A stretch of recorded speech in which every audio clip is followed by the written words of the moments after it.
Brené Brown was writing a book, and she wanted to get insights from leaders about what makes a successful leader in today's rapidly changing and complex world.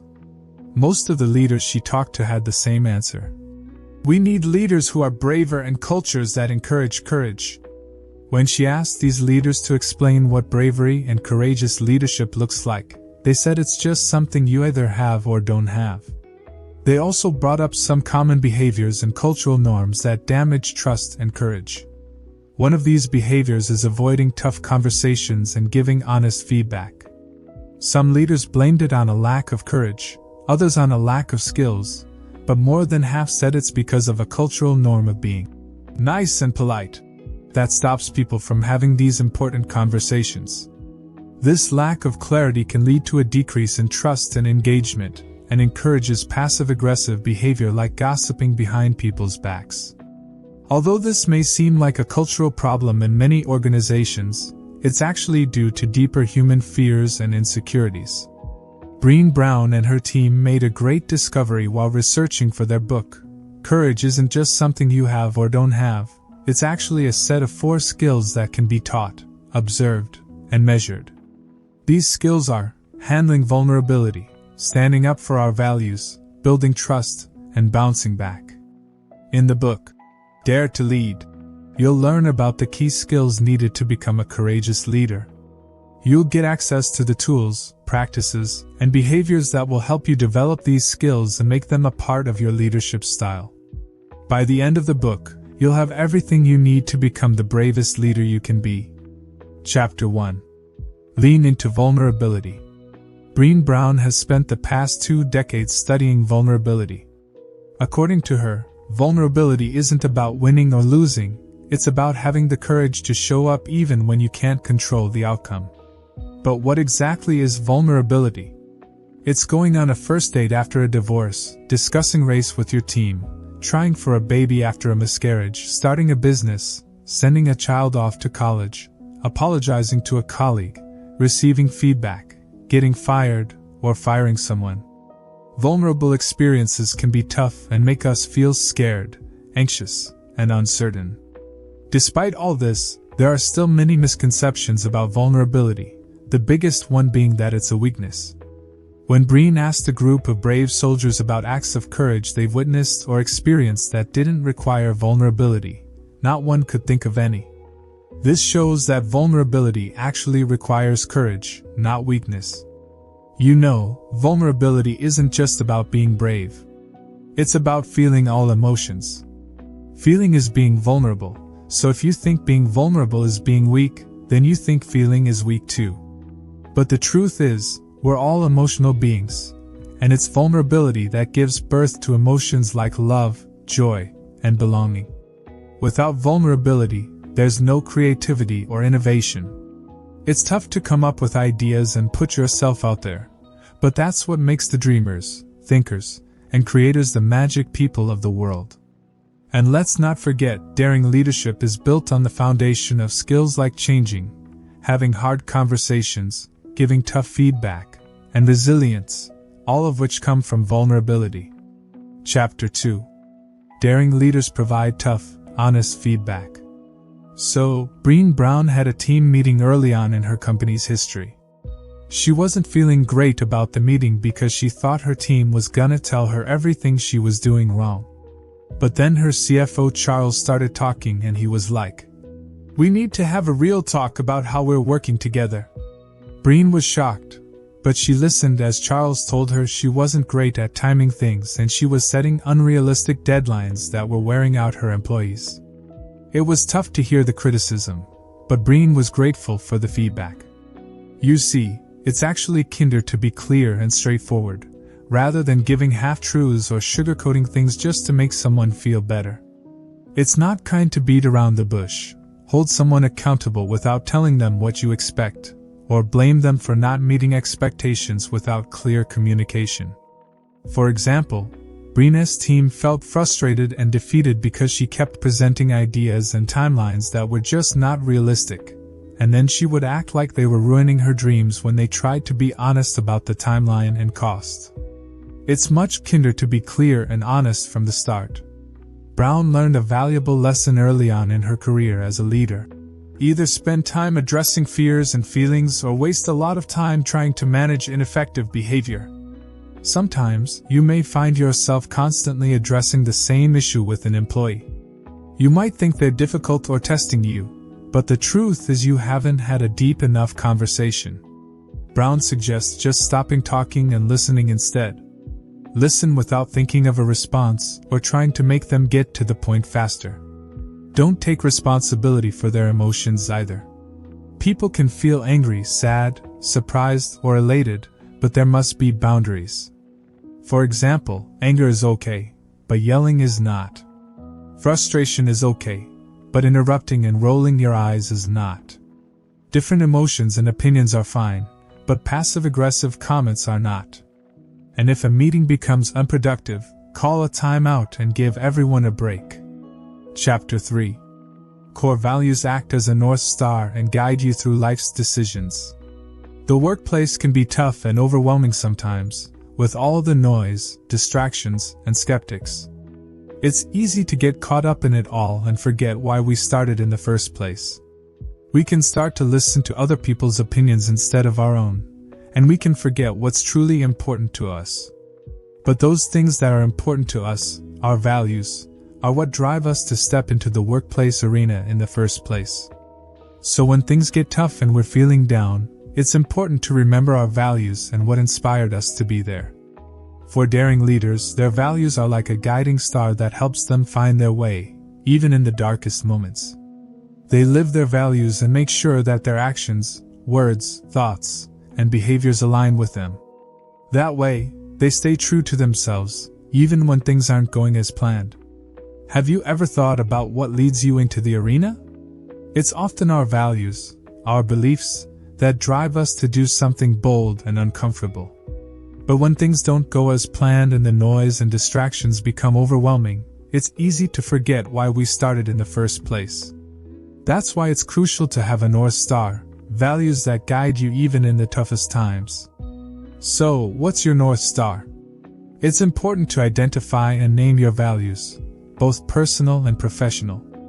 And don't just come up with a long list of 15 values, narrow it down to 2 core values. Why just 2? Because if you have too many values, none of them truly guide your behavior and become just words without meaning. For Brené Brown, her 2 core values are faith and courage. Even though her family is important to her, she realized that her commitment to them stems from her faith and courage. So choose 1 or 2 values that truly resonate with you and let them guide you in the dark. Chapter 4. Use the braving inventory to establish trust. Have you ever felt really vulnerable when someone questions your trustworthiness?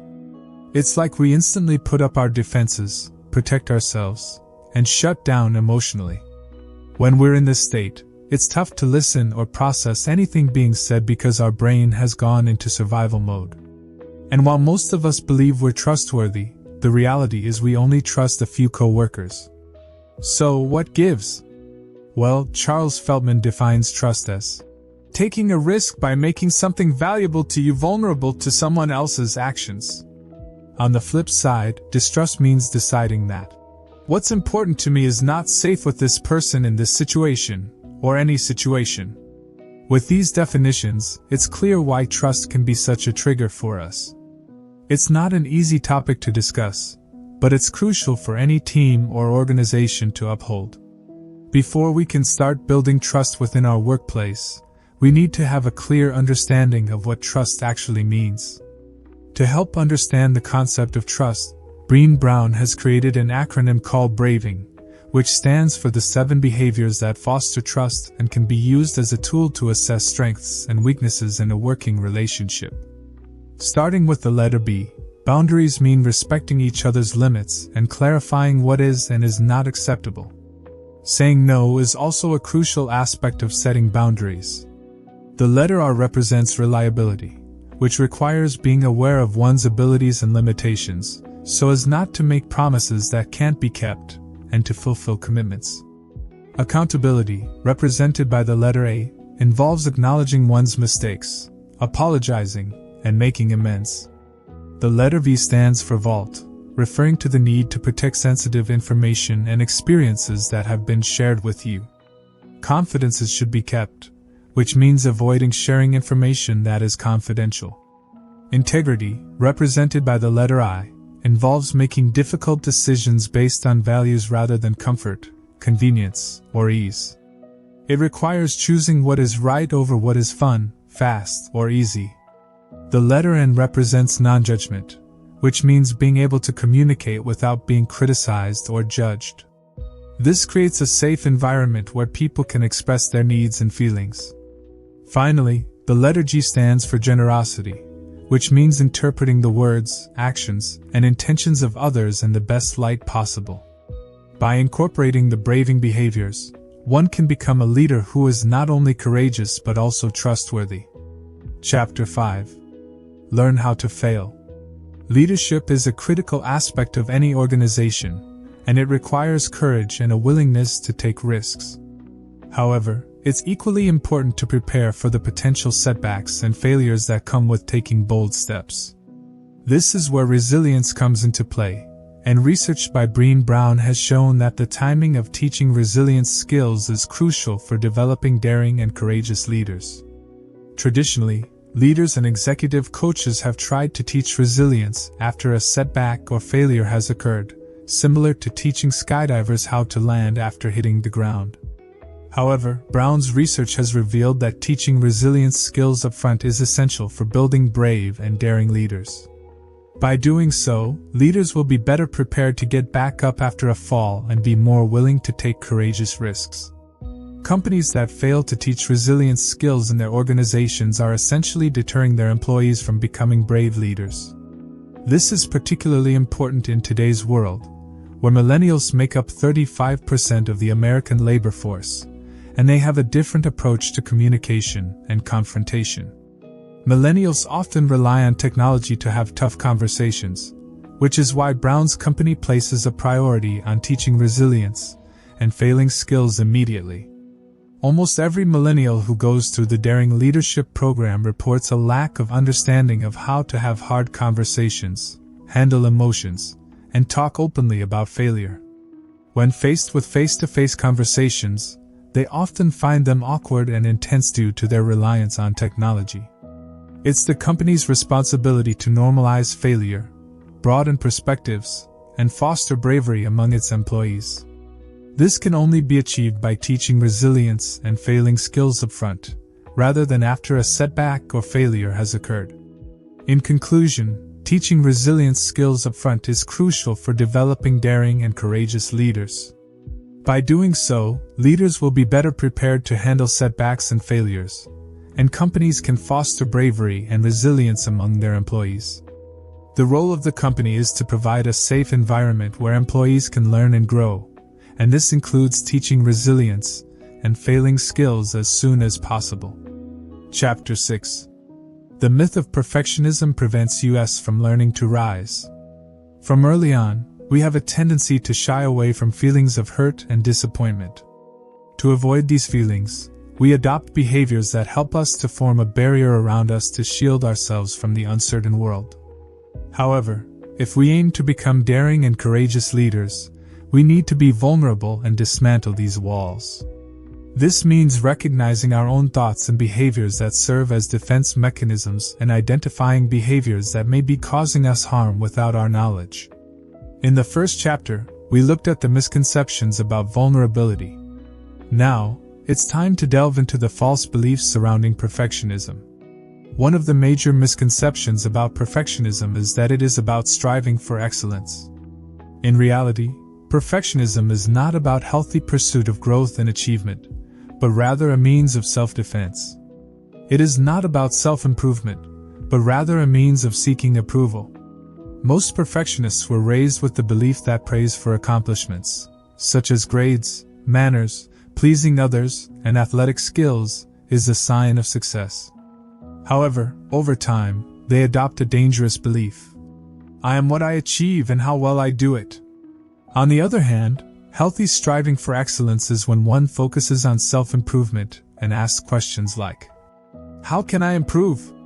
Perfectionism, on the other hand, is focused on pleasing others, and these people ask, "What will people think?"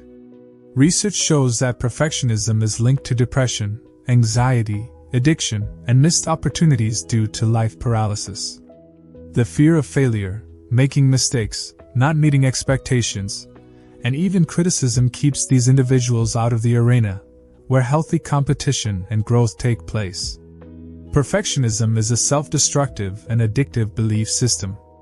It is based on the idea of perfection, which is unattainable. This is because perfection is a matter of perception, not internal motivation, and we cannot control perception, no matter how hard we try. Perfectionism is addictive because when we do experience vulnerable feelings like shame, judgment, and blame, we often excuse it by saying, "I wasn't perfect enough."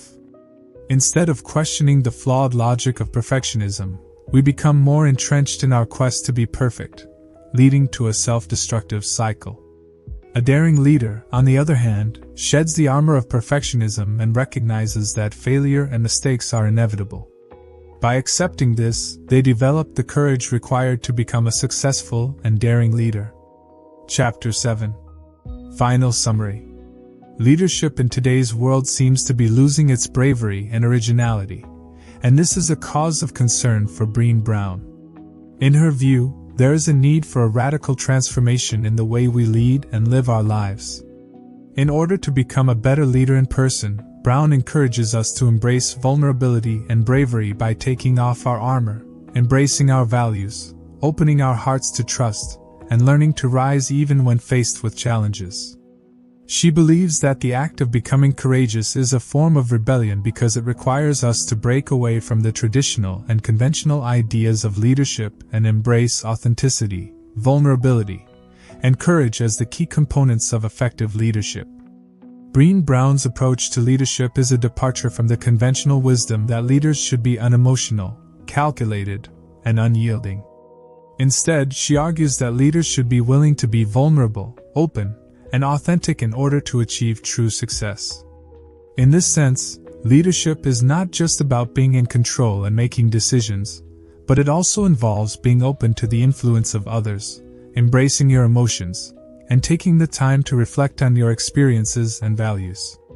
In order to become a daring leader, one must first learn to be vulnerable and authentic. This means acknowledging your own weaknesses and limitations and being honest with yourself and others about your thoughts and feelings. It also means being open to feedback and criticism, even if it may be painful or uncomfortable.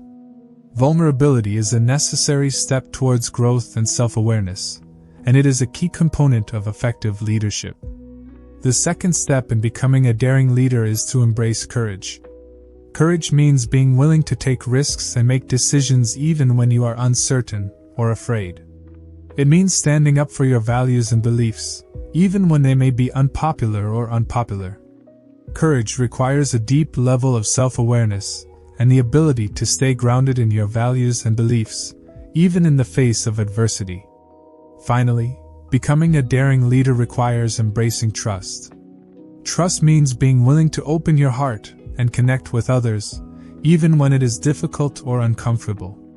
It means being willing to put yourself out there, be vulnerable, and allow yourself to be influenced by others. Trust is an essential component of effective leadership because it creates a foundation for healthy relationships and collaboration.